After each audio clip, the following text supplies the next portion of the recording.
Good afternoon to everybody. It is January 21st at 2 p.m. I'm going to go ahead and call this meeting to order. I'll go ahead and read the mission statement. The mission of Monument Academy is to provide a challenging, content-rich academic program offered within an engaging, caring, and positive learning environment. Established on a solid foundation of knowledge, Monument Academy emphasizes academic excellence, respect, responsibility, character, and exemplary citizenship. Would everybody please rise for the Pledge of Allegiance? I pledge allegiance to the flag of the United States of America and to the republic for which it stands, one nation, under God, indivisible, with liberty and justice for all.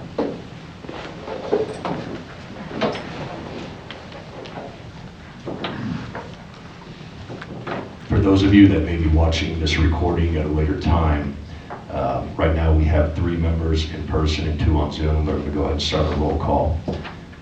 Mr. Buchkowski. Present. Mrs. Clinton. Present. Mr. Dole is excused and absent. Mrs. McEwen. Present. Mrs. St. Alban. Present. And for the record, Ryan Grant is present. So we have 3 here in person and 2 on Zoom. So we do have a quorum to move forward with the agenda. Let me move into, are there any additions or corrections that need to be made to this afternoon's agenda?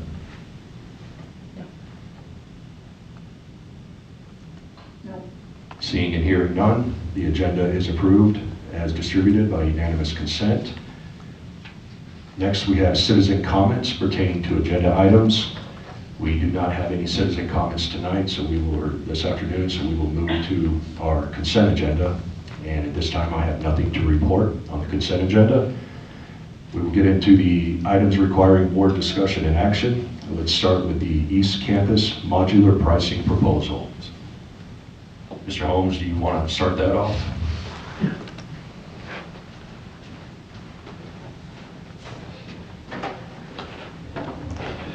We did receive several, well, it is turned up, isn't it? It's really loud. We did receive several proposals for meeting our modular space needs. We received one for a 4-classroom modular, another proposal for a 10-classroom modular that has plumbing and bathrooms, and then another one for another company has 3 2-classroom units that are available for leasing for 1 year.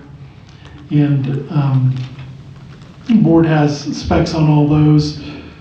And then appreciate Mr. Brocklehurst putting together a 3-year cost analysis of those different options that includes things like delivery costs, rental costs, skirting, tear down, all the appropriate costs included in there, and he's distributed that to the board and shows how the different options do have different costs for each fiscal year impact. Is this rental? Is this for renting or for purchasing? This is for renting. Okay. Ms. Clinton and Ms. St. Alban, do you have a copy of what Mr. Brocklehurst put together in front of you? Yes. Yes. Okay. You have the breakdown of the 4-classroom complex, first the 10-classroom, and then with the satellite as well. It's just a 1-page sheet. Correct. Okay, perfect. Just making sure. Oh, Keep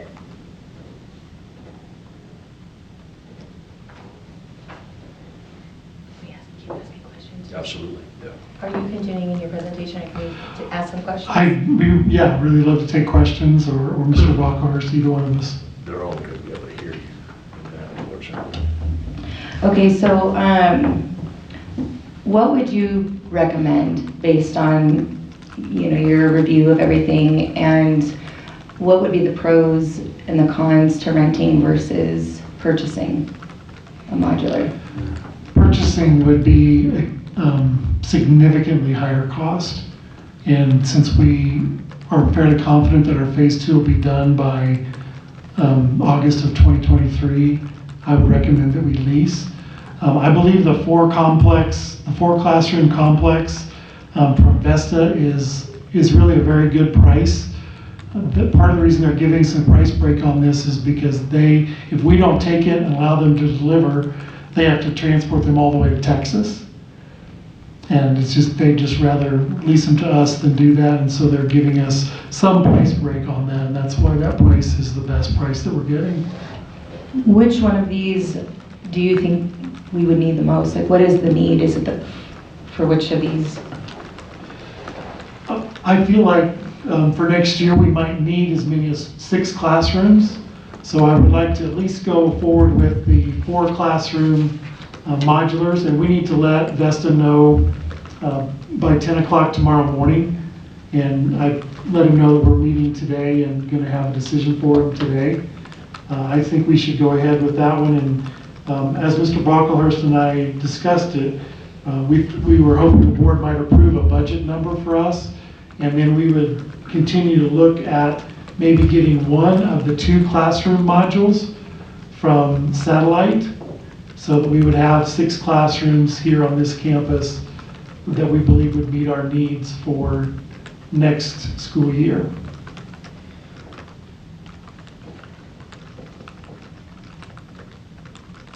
So Vesta does not offer a 6 classroom complex. No, the 10 classroom complex, it could divide into 4 and 6 classrooms, and the sales representative that we've been talking with, though, he has found out from people above him in the company that they're not willing to do that with that 10 classroom complex at this time. It's obviously substantially more for Yes. the 10 classroom complex. That's correct. So really the only way to get to 6 classrooms would be having a Vesta and a satellite. Correct. If we did the 4 classrooms from Vesta and then got one of the units from satellite, that would give us 6 classrooms. So price-wise, what are we talking about? If we did the 4 and we did the 2? Oh, I'm sorry. Thank you. Never mind. Yeah, so for those of you listening, if we got the 4 from Vesta and 2 from the satellite, the total cost would be around $193,000. If we got all 3 of the units from satellite that are 2 classrooms each, the cost would be $223,000. Is there any pros or cons to mixing basically the vendors that we would lease these through?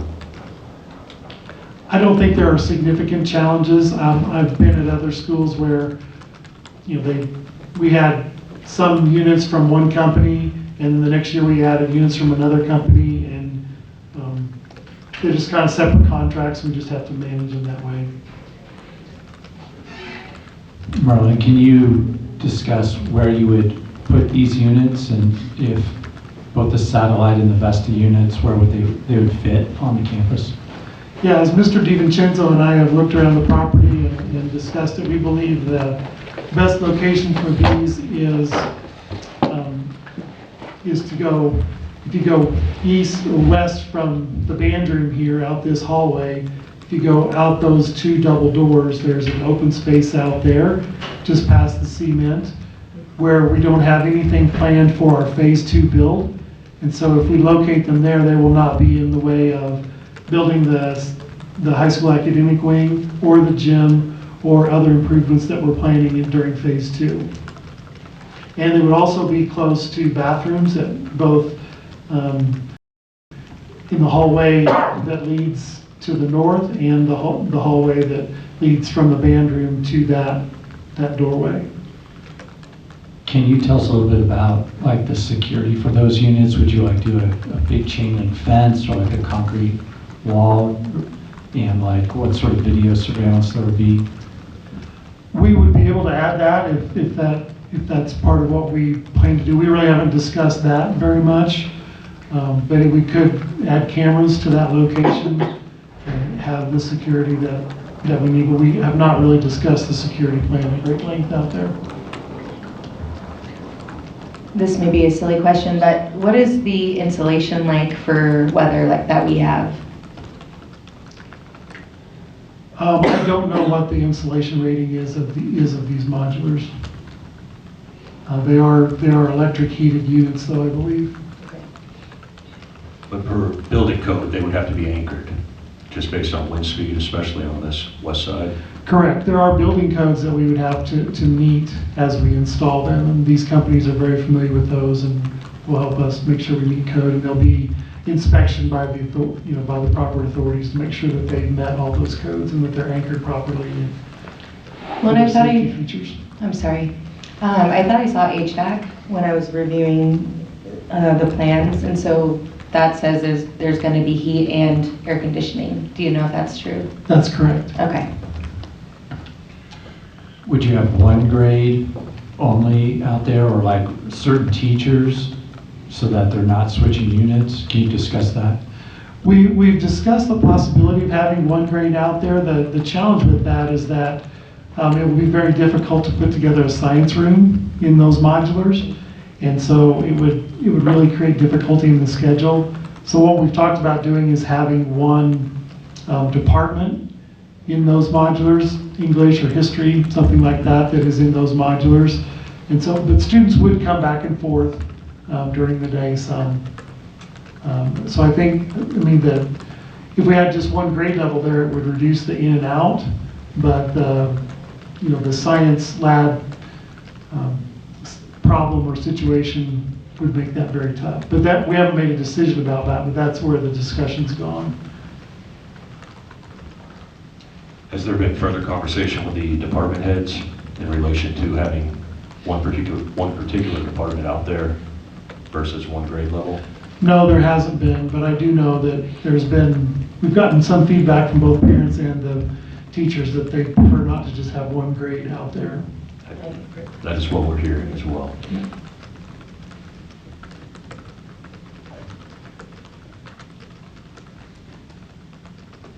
Will both of these complexes have to have ADA accessible ramps?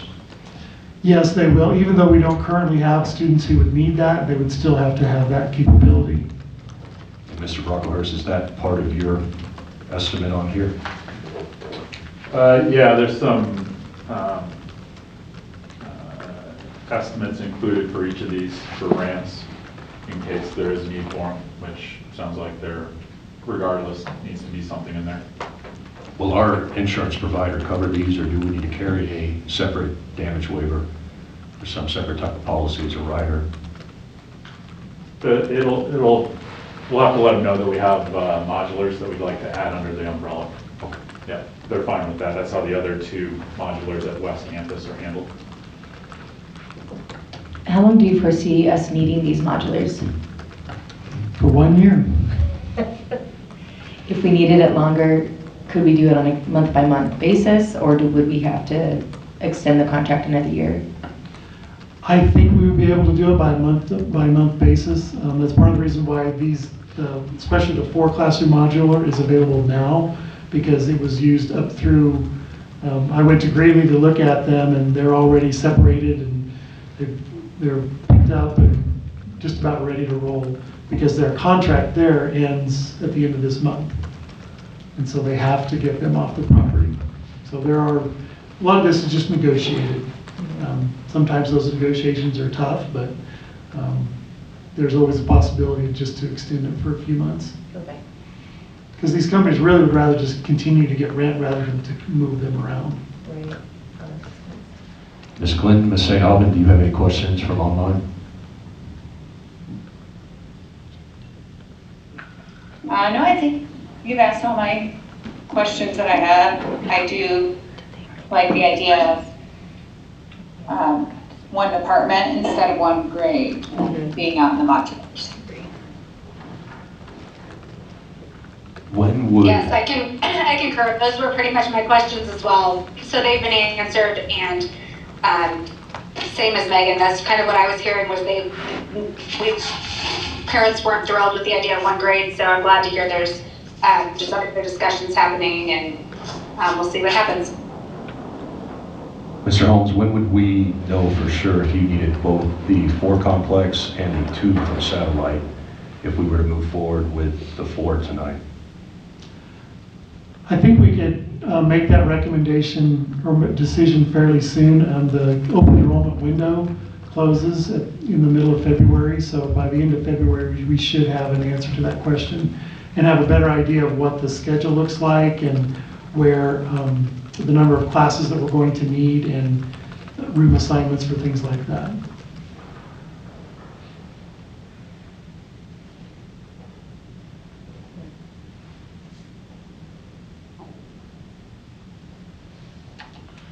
Merlin, have you priced like chain link fencing or other kind of fencing in the past?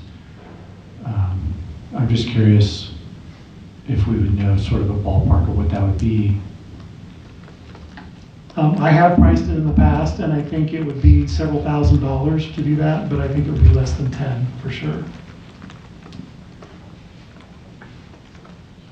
And I think it would be less than 5, but I don't want to don't want to overpromise and underdeliver.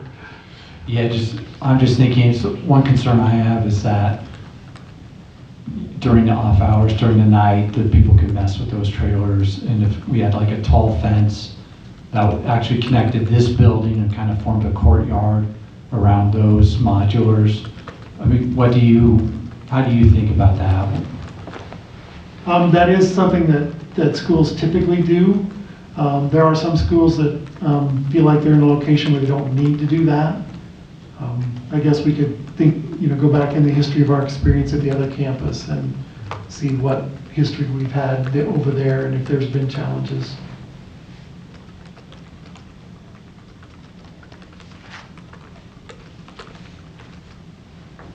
Board, any further questions?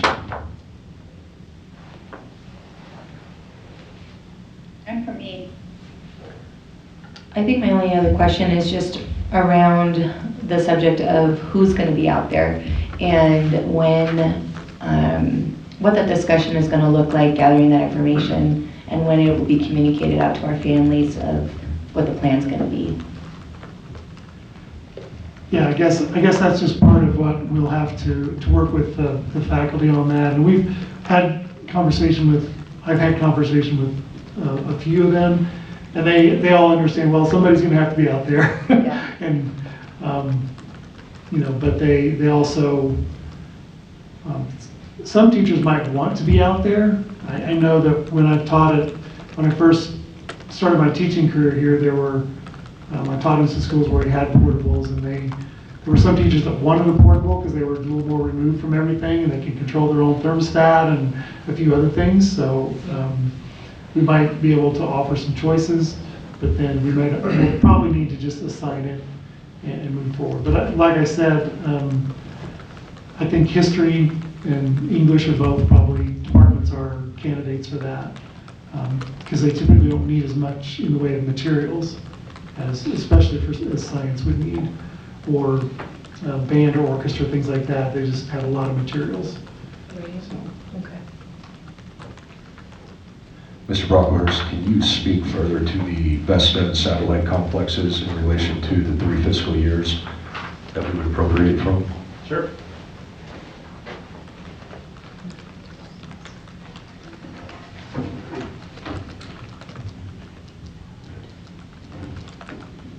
Okay, so yeah, took a look at breaking out the costs over 3 fiscal years, kind of based on when delivery and install would take place. For the Vesta mod, since that one they need an answer pretty quick, means it needs to be on our property this fiscal year. So, and then in order to have it ready to go for the following fiscal year, it works in the budget this year to have them deliver, install, skirting, all that, in the ramps, and any site prep if necessary. I put in an estimate for that. I mean, we're fortunate that out there is already graded and relatively flat, so there's probably a limited amount of any kind of site prep work that needs to happen. But I did plug in a number for that. So for the Vesta, so the 4 classroom unit, There's about an estimated 56,000 that would fall onto this year's, into this year's budget. Next year, fiscal '23, we would just have the lease of 48,000. And then in fiscal '24, we'd have the tear down expense. And here we've got an estimate of about 15,000. Right now in that contract, the tear down, they don't have an actual number for it. It's cost plus 15%. So I'm just making an estimate there based on some of the other, I think one of the, either Satellite or the other Vesta had some tear down costs. So I kind of use that as an idea to get an estimate for us. So with the Satellite ones, from what I read, it looked like it wasn't until August that we could get those, but there might be some room in there to adjust that. But for now, what I put down here, most of the costs are going to fall in fiscal '23. And that's the 2 classroom unit. So you're looking at about 64,000 in fiscal '23 there, and then another 10,000 in fiscal '24 to tear them down.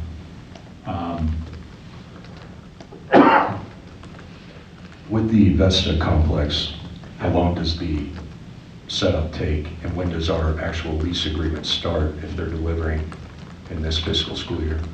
So as I understand, the lease would start after the setup is complete. I think we have some flexibility to say we'd like it set up at this point in the year. So I know they need to drop it on the site, so it can sit here wrapped up as it is now. But then the setup and install could wait until towards the end of this fiscal year, so wait till June. They could complete it then, we'd pay for it then, and then the following year, the lease would start. Or the next month, the lease would start. So as we move for 12 into, months. okay, next fiscal school year. Correct. Okay. Correct. I think that there's probably some negotiations we could do to kind of move that around, as long as we're reasonable with the companies here.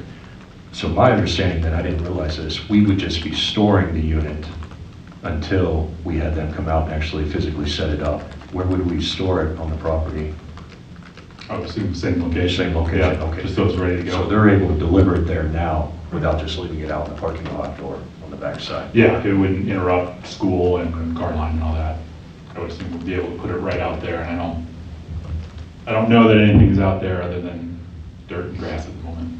No, I looked at it and walked it as well, but I just wanted to make sure that they would bring it to that spot and would leave it over here in the parking lot for us to work around. So just, are there any grants that maybe would fit for a project like this for growth or temporary, that we could recoup any of these expenses? Not that I'm aware of. Okay.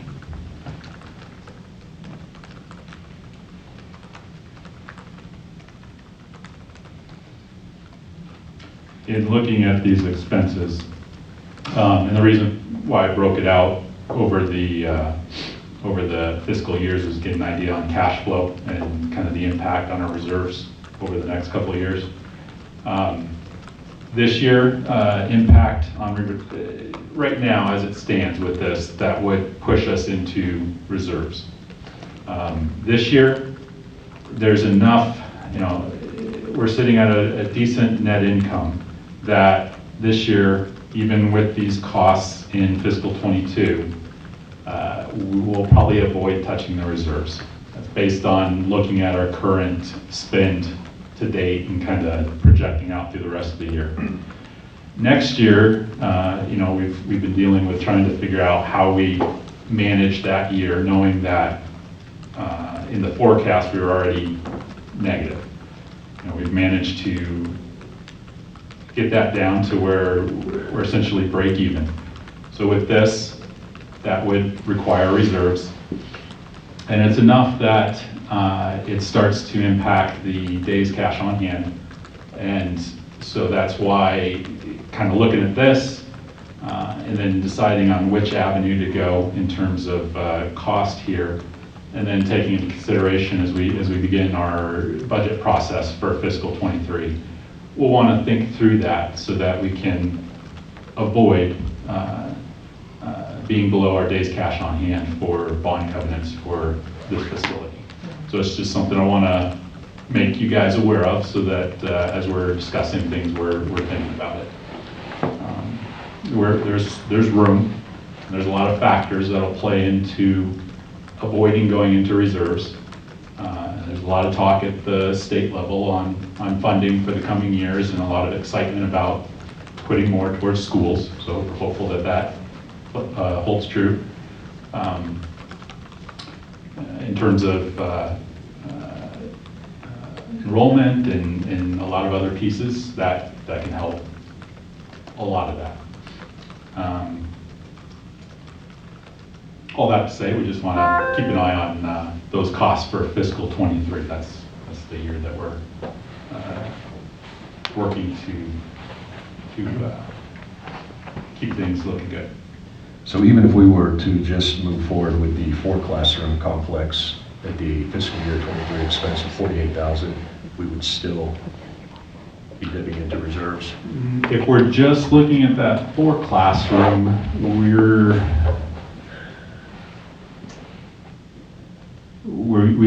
we'll still have to go into reserves a bit on that fiscal '23. At least looking at it at this point. Again, there's a lot of things that move around, and as we prepare that budget, we'll have a better idea.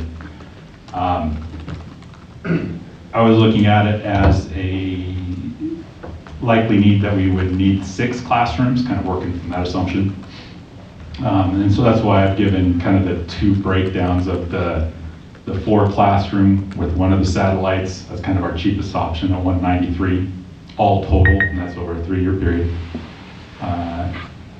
For flexibility's sake, I would almost recommend that the board consider kind of a $225,000 3-year period spend, which would allow for either doing 3 of those satellite units, or the other option of using the Vesta and then one of the satellites. Just gives a little flexibility. You're talking a difference of about $25,000 between those, but as you're kind of thinking about how much you're wanting to put towards it, that would be my recommendation, is consider $225,000, knowing that we'll have some work to do with the budget to ensure that we stay in compliance with bond covenants. When do we have to make the decision as to whether or not we need the 2 modular one? I think again, in the next month and a half, we probably need to make that decision by into February, early March. Okay. But we need to make a decision on the 4-classroom complex today.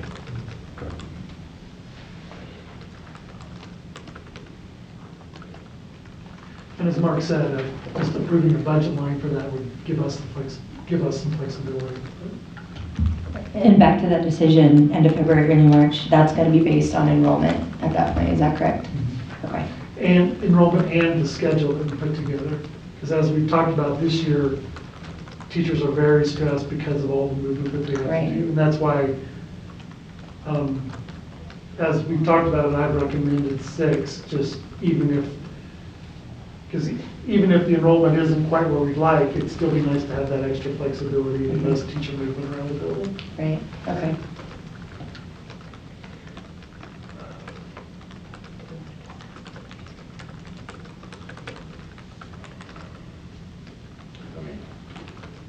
Might as well.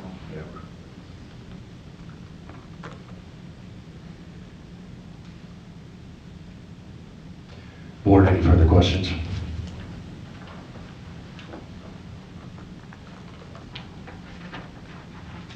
No.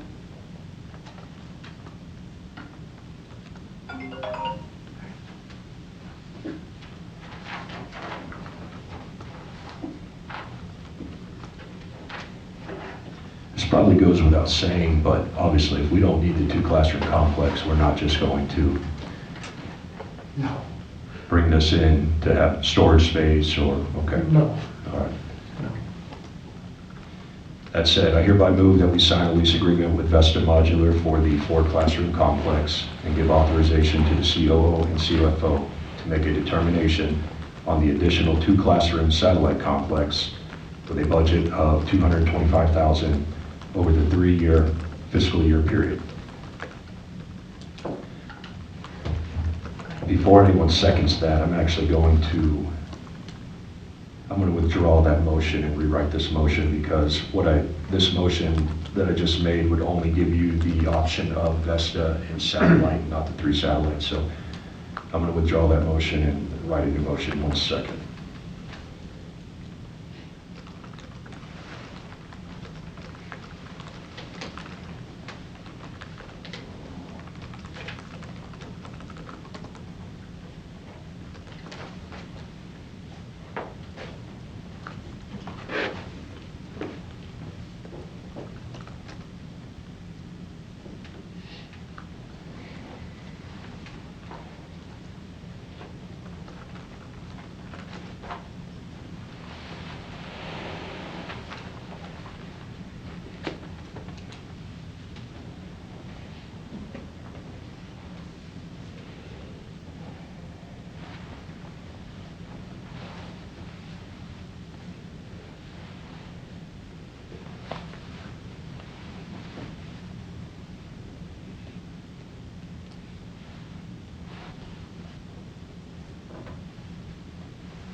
All right. I hereby move that we give authorization to the COO and CFO to make a determination on the need for the 3 satellite 2-classroom complex or the 1 Vesta 4-classroom complex with the 1 satellite 2-classroom complex, and not to exceed a budgeted line item over 3 fiscal years of $225,000. Ryan, I think you want to amend that to allow them to contract. Do you mean determine or contract? We can amend that to state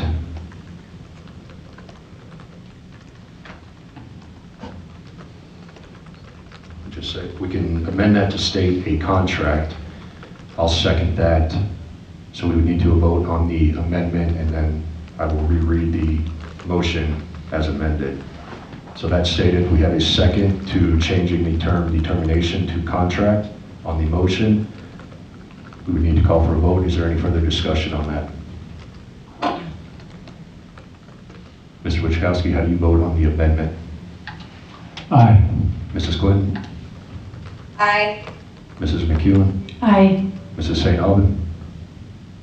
Aye. And for the record, Ryan Graham votes aye. The amendment carries. So that will now lead us, I'll reread the motion with the amended term in there. I hereby move that we give authorization to the COO and CFO to make a contract on the need for the 3 satellite 2-classroom complexes or the 1 Vesta 4-classroom complex and 1 satellite 2-classroom complex with a budget of up to $225,000 over the 3 fiscal years. I second the motion. Any further discussion on said motion? All right, Mr. Wachowski, how do you vote, sir? Aye. Mrs. Clinton? Aye. Mrs. McEwen? Aye. Mrs. St. Alban? Aye. And for the record, Ryan Graham votes aye. The motion carries. That will move us on to our next discussion and action item, which is going to be West Campus Recirculation Plan Review Proposals. Mr. Brockhurst, if you want to speak to the proposals that we have received at this point. All right, so this is in regards to hiring an outside civil engineer firm to look over the recirculation plans that the HDR, which is a engineering group, along with El Paso County, has been working on for our West Campus recirculation plan. And we were advised to have a third-party kind of review, kind of a high-level quality assurance review. We looked at 5 different engineering firms. 2 were able to give us some quotes, and those are what I have for you guys. One of the groups, and just for these 2 groups, one is Stantec and the other Wilson & Co. Both very professional. Talked through the project with me and kind of got an understanding of what we were looking for in terms of a review there, and so definitely appreciate their work on these. I'll kind of go over Stantec first. What they'd be doing is kind of broken down by bullet point in this proposal. And the information that we provide them is there's a 42-page engineering plan by HDR Engineering that kind of shows the master plan, a whole bunch of engineering logo on here that is beyond my knowledge, but a lot of information regarding drainage and profiles and all sorts of stuff. So they would review kind of that plan set. They would check for conformance to El Paso County design standards. Some additional components to that with Stantec, they were going to look at some turning radii throughout the length of the improvement. They're going to review the circulation plan within the school property and its connection with public street system. They look at any studies or reports that were prepared for or in conjunction with these improvements, and kind of look at the overall constructability of the design. They would put together a design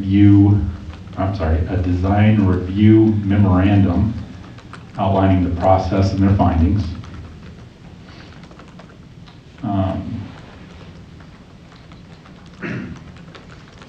Let's see.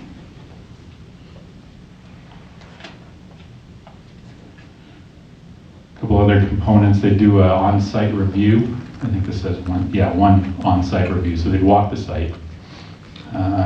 They allow up to 2 virtual meetings with the group. And then they review that design plan that I kind of discussed. We would provide the plan and any other information that would be pertinent to help them with the review.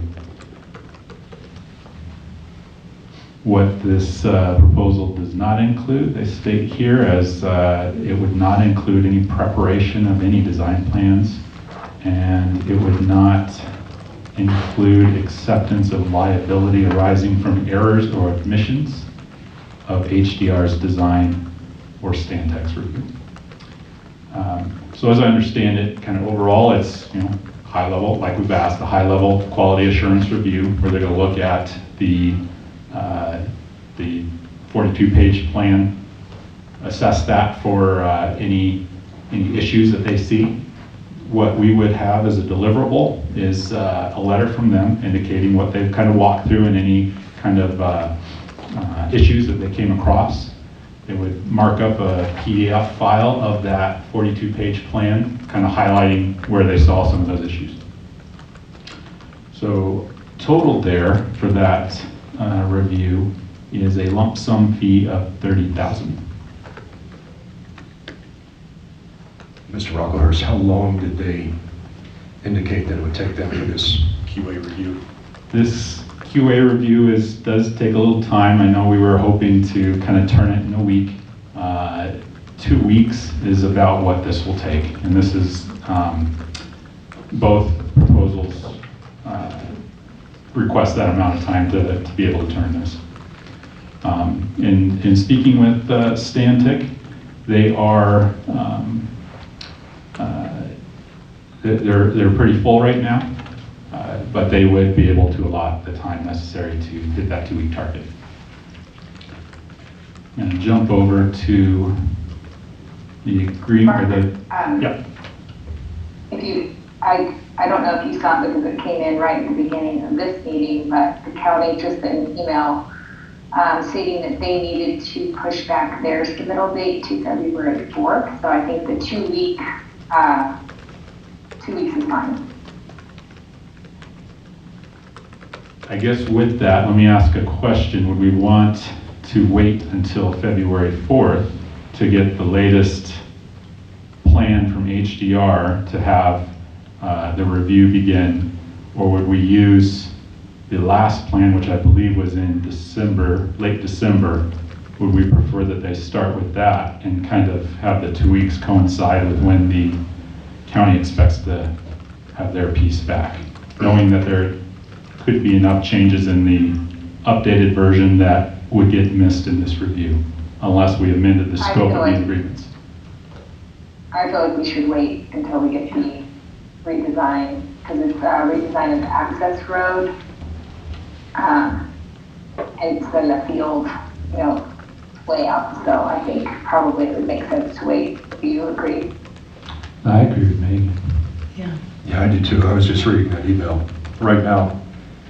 And just based on those somewhat significant changes, it seems like it would make the most sense. Now, if we go with one of these companies and they want to start a preliminary review and it would still be at the same cost, then by all means, let them start that process if they choose to do so. But I would agree that we would want to wait until February 4th to see the updated and revised plan from the county.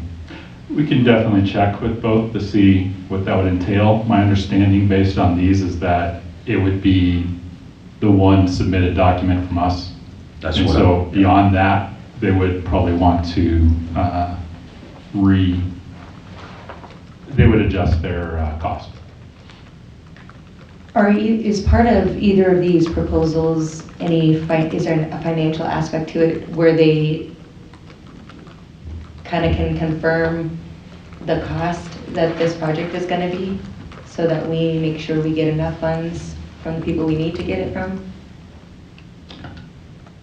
I could definitely reach back out and ask about that. I don't know that that would be a substantial change in the scope of this. I would assume that it would be pretty easy for them to kind of give a ballpark at least. I think we should, just to make sure that we are on track, with asking for the correct amount of money as close as possible, that they could confirm it or. Yeah, that's a great add. Yeah, I definitely agree with that to make sure we're in the ballpark. Mr. Brocklehurst, would you speak to Wilson and Company? Yep. Wilson and Company. I spoke with, get in here correct, Kelly Friedel, she's project manager at Wilson and Company, and works with the Scott Waterman, VP over there. In speaking on the phone, she expressed interest in this project because she kind of went through a similar process with her children at their school. And so when she saw this come across, had a semi-vested interest in it. That said, it would be a similar scope of services and costs. These are broken down on this proposal by hours and which type of employee title would be likely working on it. Overall, I believe this is a less intense review. There is, if I'm not mistaken, there is a site visit. I don't know that it's as in-depth as the other one. But they broke this down into 3 tasks. Task A being kind of project coordination and controls, where they'd set up the project, and I believe at this point is where they would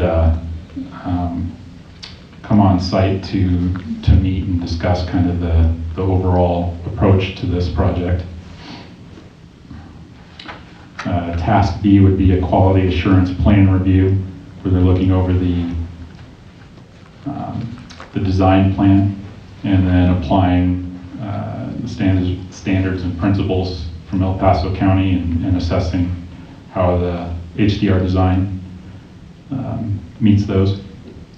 And then any notes or suggested modifications would be noted directly on those plans on a PDF as well. Task C, study report.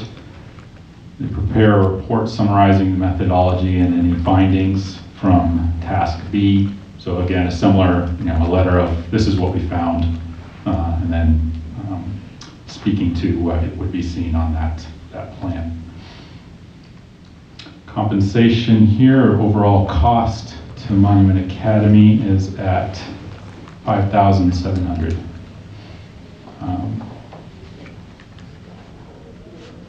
In regards to less intensive on Wilson and Company as compared to Stan Tech, outside of the field review, what are some of the other aspects of it that would cause such a disparity in pricing?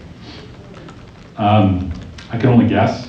I know that Stan Tech has a pretty full load, so it's possible that the folks that they're able to put on it are just higher level folks and a little more costly.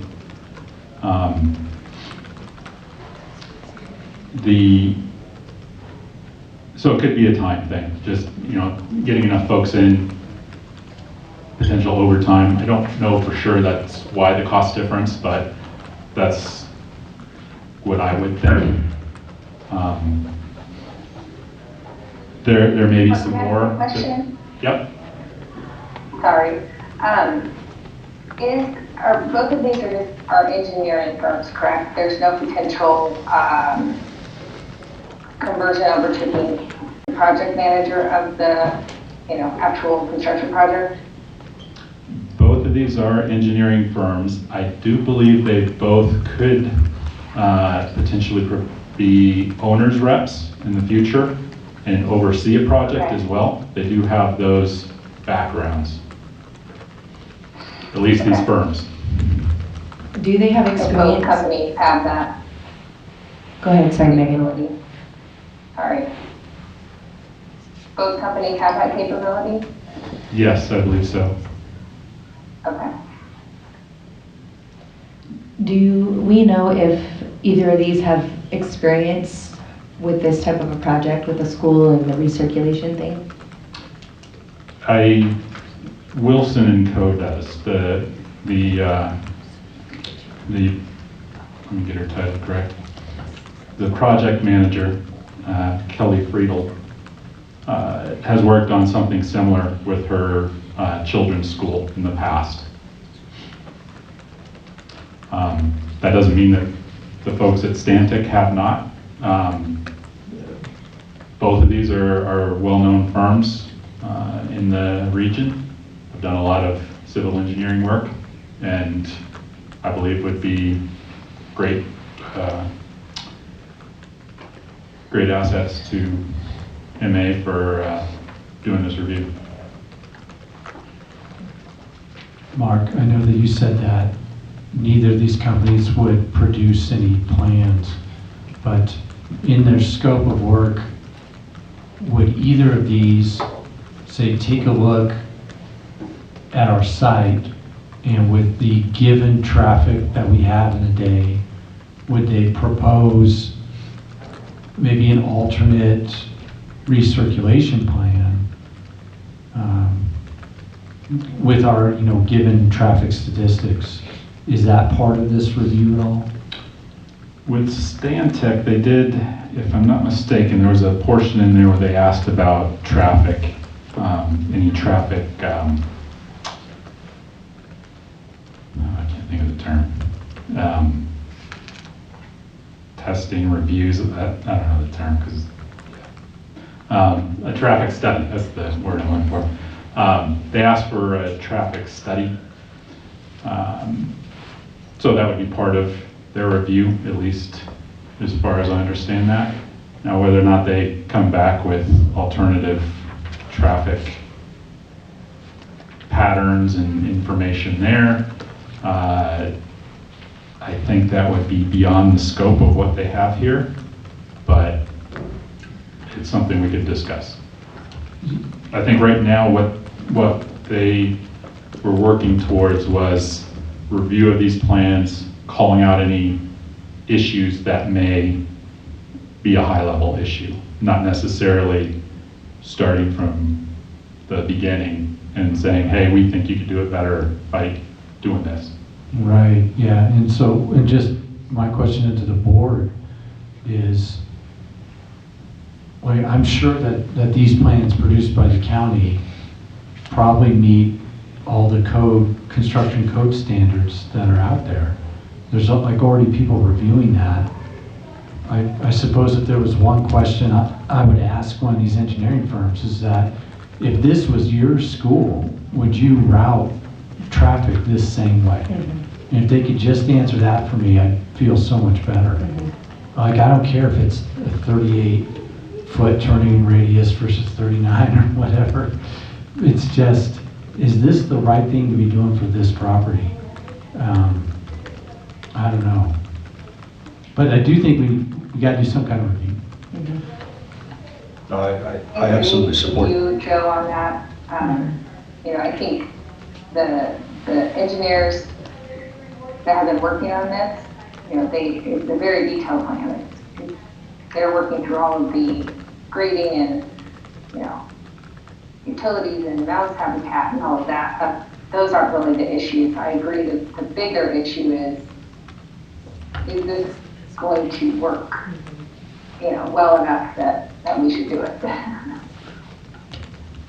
I agree. I think if we're going to spend... Just for, you know, for everyone's knowledge, essentially this plan is compensating Monument Academy for losing our access to Highway 105. That is why the county this is our compensation for giving that up.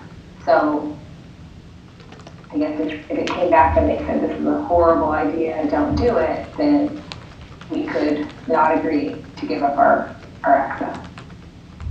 Correct. And I would agree. We all know that there's been issues with the church and we, you know, aren't guaranteed and that we could turn out. I mean, there's motivation for us to accept the plan. However, I agree with Joe.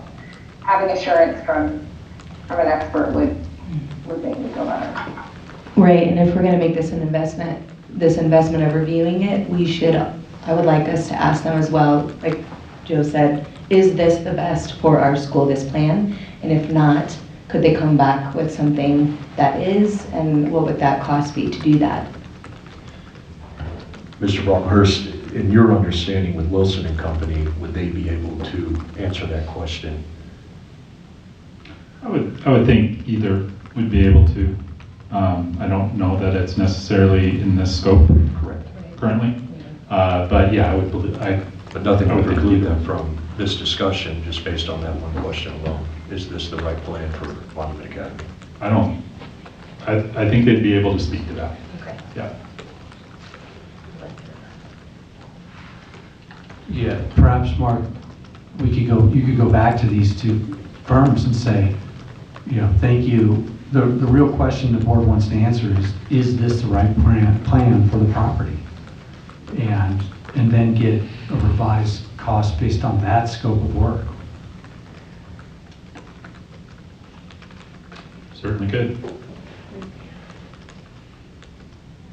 Mark, I have another question. As far as your understanding, I think this came up at another time, but is this review something that is reimbursable once we start the project for the county? Very good question. I think the answer to that still depends, or it depends somewhat on where we end up with the reimbursement plan with the county and Pikes Peak Regional Transportation Association Authority. We have at least the last document I saw, we have X's for the amount of what was termed as owner's incentive, which it would cover indirect costs associated with this project. My first understanding of that is that that is more your owner's rep later on, and possibly some other indirect costs. I hadn't given thought that it could cover this, but I don't know that it's out of the realm of possibility. But a question, yeah, we probably would need to discuss with the county and understand what they mean by owner's incentive and what that indirect cost is, because it's pretty vague at the moment. Was that put forth by county or PPRTA? I want to say the county's lawyer added that to that reimbursement agreement. That was a line added after our first draft was sent to them. And as of today, I don't know that we've had any response back on that. I know the county's lawyer and PPRTA were working together on what that reimbursement process looks like. And my push there is that we protect MA from having to front a lot of cash through this reimbursement process. We don't want to be the bank. Correct. We don't have to. So understanding the county may come back on February 4th with an updated revision of the current plan, we would want to engage services fairly quickly. Our next board meeting is February 10th. I think the board needs to consider making a motion to move forward with some type of appropriation, giving you authority or the Highway 105 Committee authority to be able to make that decision after February 4th and engage services of one of these companies. But going back to the question, is this the right plan? And seeing what that cost would be if we were to incur that in addition to what is already being presented. So that would be my recommendation. We can make a motion. We can have some discussion right now on how much we would like to allocate. We know we have one plan at 30, one plan at 5,700. I have no idea what they would potentially add on to the additional cost, essentially, if we were to ask that question. So we could come up with a number right now and make that allocation and allow the Highway 105 Committee to move forward. One more thought. Since they're both possibly capable of being the owner's rep on the project, is the potential of them getting that job, that kind of that carrot there, something that they're willing to negotiate these fees for?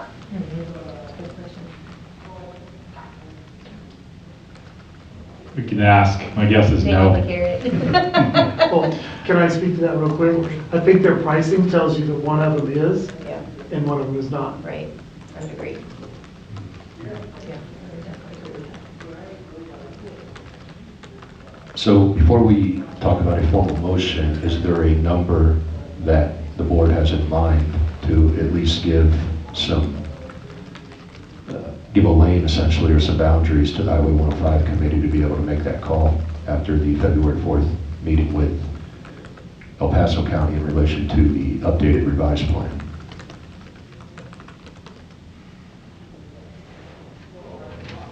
I quite honestly, I don't want to spend $30,000 to do this. I'm very much in line with the $5,700 as presented by Wilson and Company. And we could allocate up to $10,000. And if we come in, Thinking, okay. yeah. And Yep, that's where I'm at too. With the addition of the two items. I mean, obviously that's going to immediately rule out Stantec based on that figure. But if it's going to be much higher than $10,000 from Wilson and Company, we could reassess. Maybe Stantec is rolling that into the $30,000. Maybe there's something more in there that we're not seeing on the proposal. But until we have that conversation, obviously we just don't know.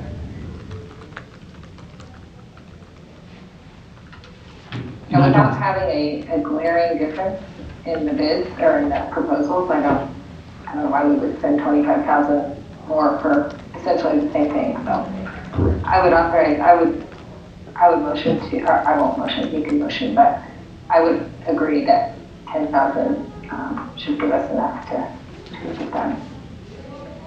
Yeah, maybe Ryan, we don't need to limit who the vendor is. We just tell these two, they've got $10,000 to figure out if this is the right plan for the property. And if they could look at the cost.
All right, I'll make a motion here. I hereby move that we allocate up to $10,000 to the Highway 105 Committee for further review of the civil engineering firms,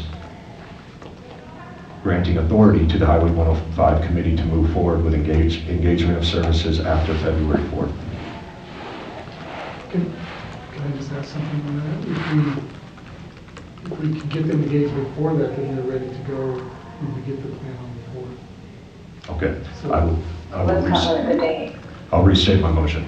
I hereby move that we allocate up to $10,000 to the Highway 105 Committee for further review of the civil engineering firms with authority to move forward with engagement of services. Thank you. I'll second the motion. Any further discussion on said motion? Mr. Buczkowski, how do you vote, sir? Aye. Mrs. Clinton? Aye. Mrs. McEwen? Aye. Mrs. St. Aubin? Aye. And for the record, Ryan Graham votes aye, the motion carries. That will move us on to our last discussion action item, uniform policy, quarter zip cadet collar sweatshirt. Mrs. Clinton, if you would take the helm on this one. Sure. So the PTO has reached out to us and requested that we consider adding this as an item to the uniform policies. The jackets are having considerable delays, and they've gotten a lot of feedback from parents asking for another option that they could get quickly. And they did some research, and this is an option that has stock, and they could get them to the parents in February. So this is a quarter zip cadet collar sweatshirt, and it has the school crest on it. They are asking us to approve the colors black, navy, Oxford, and the royal blue. It would be a daily uniform item that could be worn over a uniform shirt, just like the sweatshirts and just like the jackets. This is a cheaper option, so it's a more cost-effective option for families. And right now, the Lands' End sweatshirts are experiencing delays, the jackets are experiencing delays, so, you know, it's this whole supply chain issue. Both East and West admin have given the thumbs up on this, and so is Amy Torrance. So I am going to put forth a motion, and then we'll see what discussion there is. So I motion that we approve the addition of the Jersey's quarter zip cadet collar sweatshirt with school crest in colors black, navy, Oxford, and blue as a daily in-class approved item to be worn over a uniform shirt to policy 1501ES and 1501NS under the category of sweatshirts purchased only through the PTO.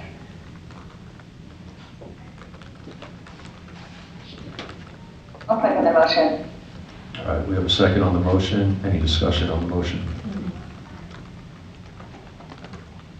Are these the same colors that we have for the sweatshirt? They are, except that there's a navy in there, but the blue gray and black are the same as the sweatshirts and the jackets.